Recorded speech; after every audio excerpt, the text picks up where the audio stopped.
He had the look, he had the backing, he had the rocket strapped to his back. Vince McMahon once said, "This is the future of WWE." So, how did it all go so wrong? Today, we unravel the story of Austin Theory, the man who was supposed to be the next John Cena, but instead became one of WWE's most confusing cases of missed potential in recent memory. Buckle up, because this is a tale of high pressure, missed opportunities, and the brutal reality of modern pro wrestling.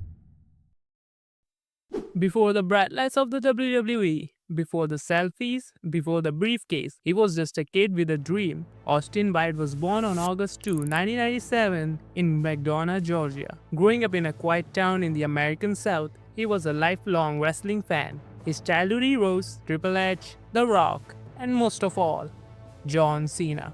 But he wasn't just watching, he was preparing. From a young age, Austin dedicated himself to the gym. By the time he was in his late teens, he had already sculpted a physique that rivaled most pros. He looked like the superhero, and he trained like one too. At just 17, he stepped into the world of pro wrestling.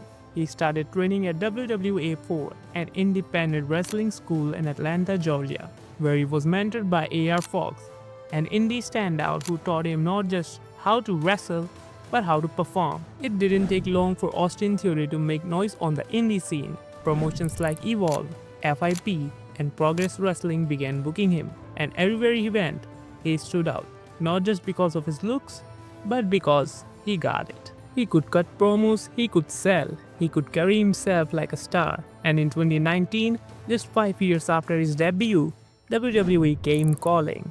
In 2019, WWE signed a hotshot 22-year-old named Austin Theory, already turning heads on the indie scene, built like a Greek god, charismatic on the mic, and agile in the ring. Within months, he was being compared to a young John Cena. But there was something else. Vince McMahon loved him. By 2021, it was obvious. Theory was being featured in segments with Vince himself, an extremely rare stamp of approval. These weren't just backstage skits, Vince was molding Theory, teaching him how to be the WWE guy. He was getting more screen time than the 90% of the roster. Then came the ultimate sign, the Money in the Bank briefcase. This was WWE's golden ticket, a device used to launch superstars to the top. Edge, Seth Rollins, CM Punk, legends were made through it. Now, it was Austin Theory's turn. Or so we thought. As soon as Theory won the briefcase, the murmurs began. Too early, not ready, and most damning, he's being forced down our throats. WWE fans are smart. They know when someone's being pushed before they have truly earned it. Theory was suddenly being portrayed as a cocky, arrogant punk, but in a way that lacked depth. It wasn't compelling. It was one-dimensional. And then came the pro momentum was fading, and then WWE made a shocking move. In November 2022, Theory made WWE history, but for all the wrong reasons. He became the first ever person to cash in the Money in the Bank contract on a Midcard title, the United States Championship, and still lost. Let that sink in. A tool designed to create future world champions was used to lose a secondary title. Fans were stunned, critics tore it apart. WWE tried to spin it as a rebuild, a way to reboot Theory's character. But perception is everything, and now, the Golden Boy looked like the fool. This wasn't how Cena's story played out. This wasn't how Roman Reigns' Theory was brutal. Cena eviscerated Theory in promos, calling him not ready, saying he lacked heart. Fans assumed, but barely. This match was short, forgettable, and most importantly, it didn't elevate him. It didn't make him the guy. If anything, it confirmed what many already feared. Theory wasn't Cena 2.0. He was just another guy.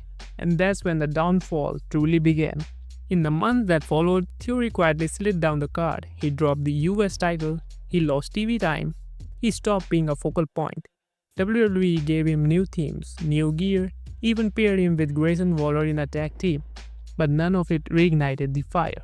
Fans had moved on. LA Knight was on fire, Cody Rhodes was on his redemption arc, Logan Paul was dominating headlines. There was no space for Theory.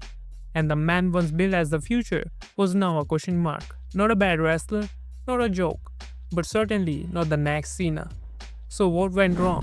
Let's break it down. The first reason, overexposure too early. Pushing someone hard before fans organically accept them is a recipe for resentment. The second reason, shallow character work. Theory never had a compelling backstory or emotional core.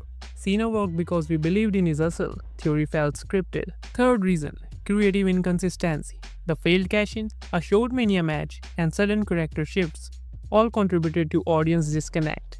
Reason number 4, the Vince to Triple H shift. When Vince stepped down and Triple H took over creative, Theory's biggest backstage supporter was gone. The shift changed everything. It wasn't that Theory wasn't talented.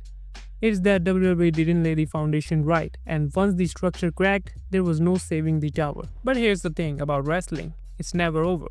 But Austin Theory is still young, still gifted, and if he finds the right story at the right moment, he could bounce back.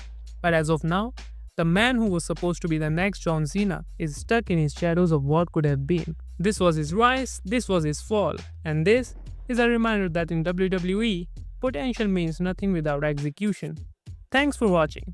Subscribe if you want more deep dives just like this, and let me know in the comments, can Austin Theory still become a top guy? Or is his time already up?